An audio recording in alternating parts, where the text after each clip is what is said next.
Shalom, anak-anak muda. Di waktu yang baik ini, saya coba berbagi hal yang sangat-sangat penting, yaitu cara memilih pasangan hidup. Nah, saya berdoa apa yang coba saya bagikan ini dapat menolong serta memberkati teman-teman muda. Saya dapati ada banyak kesalahan-kesalahan yang dilakukan oleh teman-teman muda dalam mencari pasangan hidup. Mereka lebih mengutamakan ketampanan daripada karakter. Mereka lebih mengutamakan kecantikan daripada karakter.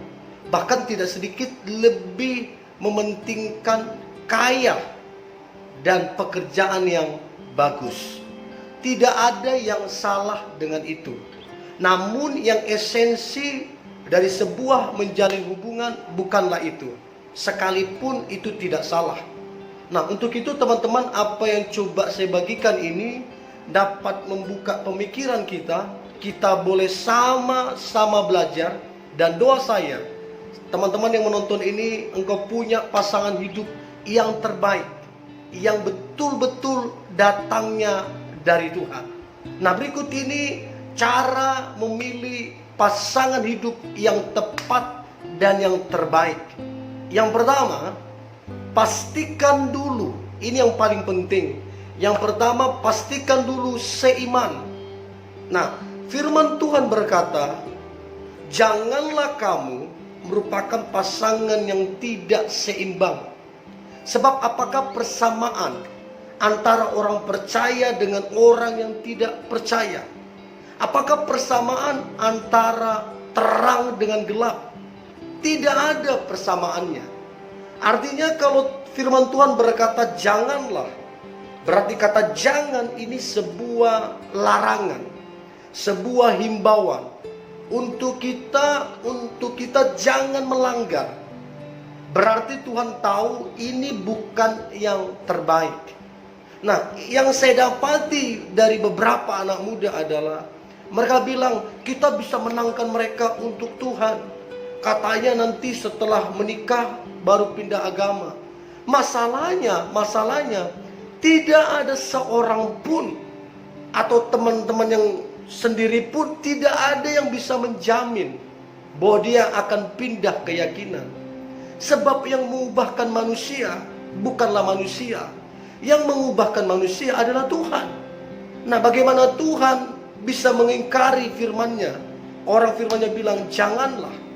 Jadi kalau dia larang, berarti dia pun tidak mendukung kita menjalin hubungan beda kepercayaan.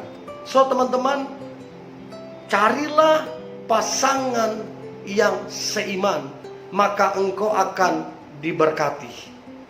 Itu yang pertama. Yang kedua, cara memilih pasangan hidup, maka yang kedua adalah pastikan seamin.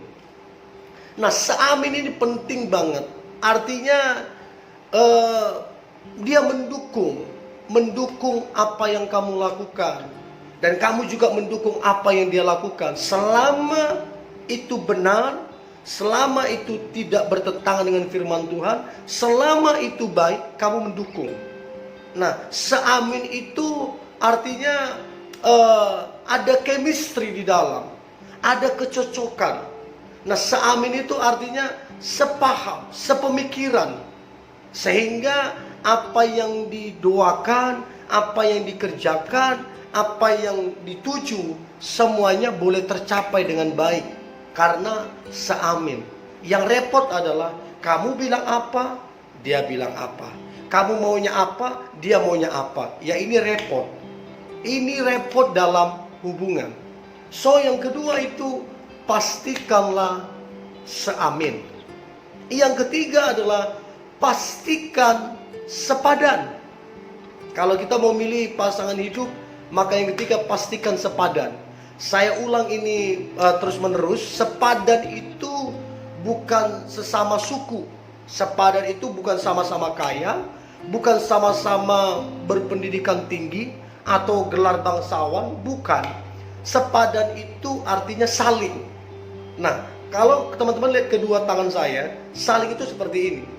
Dia saling mengisi, jadi tidak ada yang kosong. Nah, saling itu artinya gini, saling mengasihi, saling menolong, saling membangun, saling mensupport, saling mendukung. Itulah saling. Nah, kalau ada saling, artinya dia saling mengisi di situ. Artinya kedua pasangan, baik si cewek ataupun si cowok, keduanya berfungsi. Nah, yang saya dapati, banyak beberapa kali anak muda saya dapati, hanya si ceweknya lah yang berjuang, sementara si cowoknya cuek. Hanya si ceweknya lah yang mengalah, sementara si cowoknya tidak mau mengalah. Akibatnya hubungan itu nggak sehat. Akibatnya hubungan itu nggak bertumbuh. Nah, sepadan itu artinya keduanya, si cewek, si cowok, sama-sama berjuang, sama-sama mengasihi, sama-sama membangun, sama-sama peduli. Itulah sepadan. So, cobalah teman-teman dalam mencari pasangan hidup, pelajari karakternya. Orang ini ngebangun enggak? Orang ini suka memotivasi tidak? Orang ini bagus enggak ketika menjalin hubungan dengan dia? Kita jadi bertumbuh enggak? Kita jadi optimis enggak? Atau sebaliknya? Nah, dari sini kita bisa pelajari orang ini, oh sepadan nih, oh ini enggak nih. Karena dari situ kita bisa pelajari ya, bagaimana cara dia memperlakukanmu, bagaimana dia cara hidup, apakah dia membangun, apakah dia memberi hal-hal yang positif atau tidak.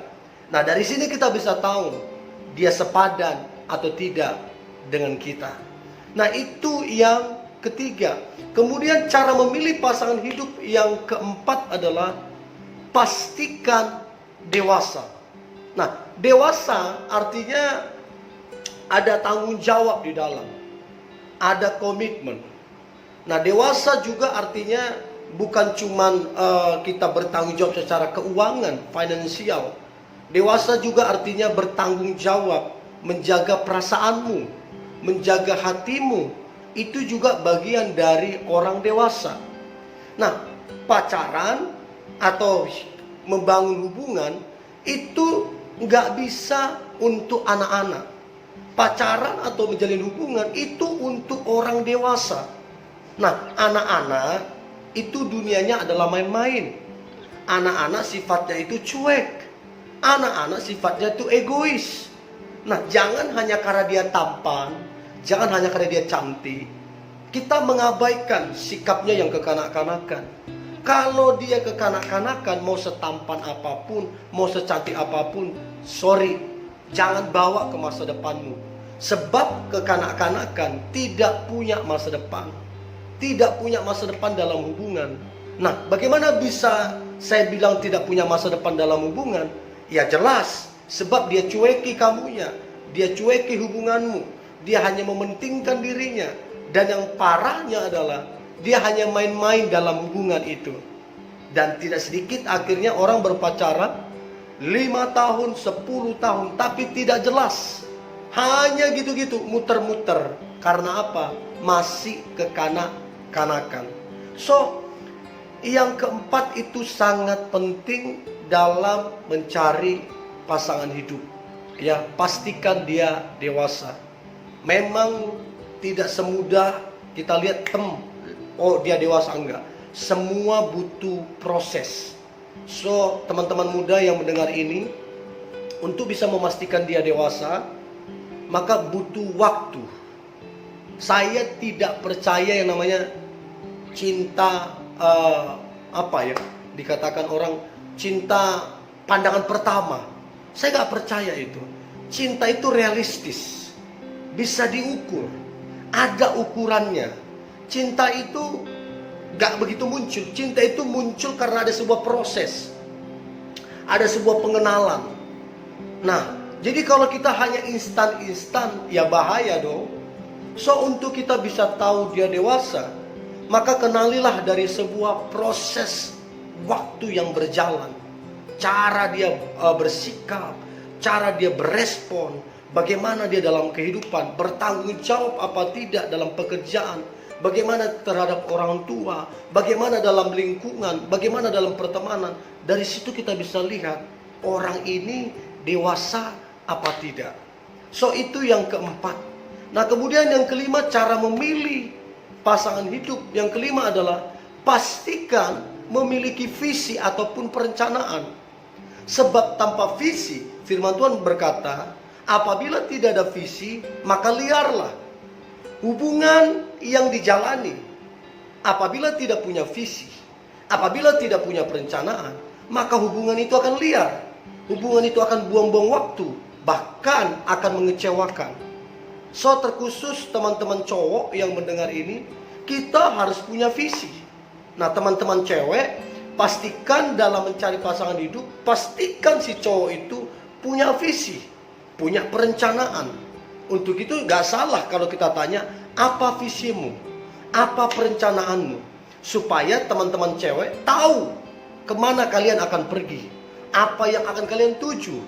Dan saya percaya orang kalau punya visi, orang itu luar biasa dalam kehidupan. Orang itu berhasil dalam kehidupan dan menjadi berkat dalam kehidupan kalau punya visi. So, dalam mencari pasangan hidup, pastikan memiliki visi. Itu yang kelima.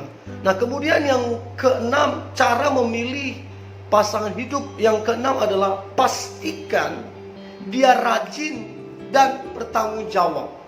Hari ini banyak saya dapati hubungan-hubungan yang kurang terbuka matanya.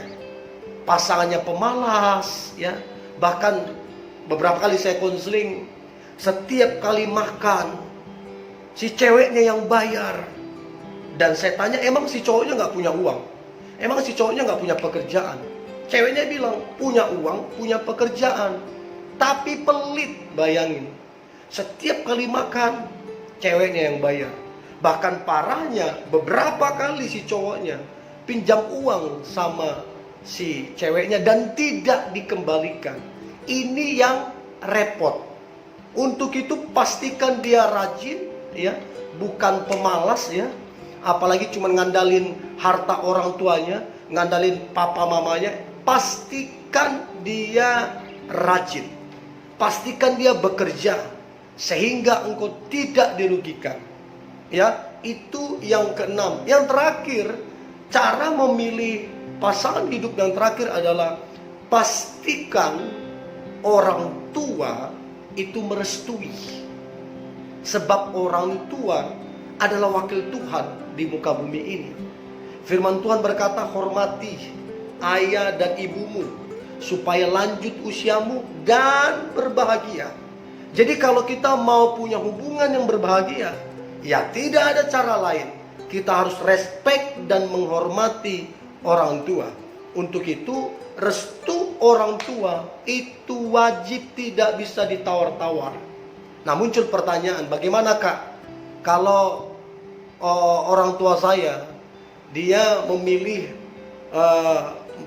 maunya punya menantu yang kaya sesama suku. Bagaimana ini? Sementara pasanganku tidak kaya dan beda suku. Bagaimana ini? Maka solusinya adalah, saya percaya di mana 2-3 orang berkumpul, kata firman Tuhan, maka Tuhan hadir. Saya percaya kalau keduanya, kamu dengan pasanganmu sepakat berdoa dan mengandalkan Tuhan, maka saya percaya tidak ada perkara yang mustahil. Saya percaya Tuhan sanggup mengubah hati orang tua. Dan banyak kok bisa kita saksikan yang tadinya tidak direstui orang tua, kemudian direstui. Bahkan menjadi menantu yang paling disayang. Karena apa? Orang tuanya melihat bahwa orang ini benar, orang ini rajin, orang ini takut Tuhan. So, kalau belum direstui, berjuang sama-sama, jadi berkualitas dan jujur, bekerja keras, mengandalkan Tuhan. Saya percaya hati orang tua pasti akan luluh. Ya, so ini teman-teman yang boleh saya bagikan cara memilih pasangan hidup. Dengarkan saya baik-baik, jangan tergesa-gesa, jangan terburu-buru, jangan hanya karena tampan atau cantik. Pastikan 7 poin ini dalam mencari pasangan hidup. Doa saya, pasangan hidupmu adalah yang terbaik. Tetaplah semangat, tetaplah antusias. Hari ini hari yang luar biasa, hari yang penuh dengan berkat dan mujizat Tuhan. God bless you.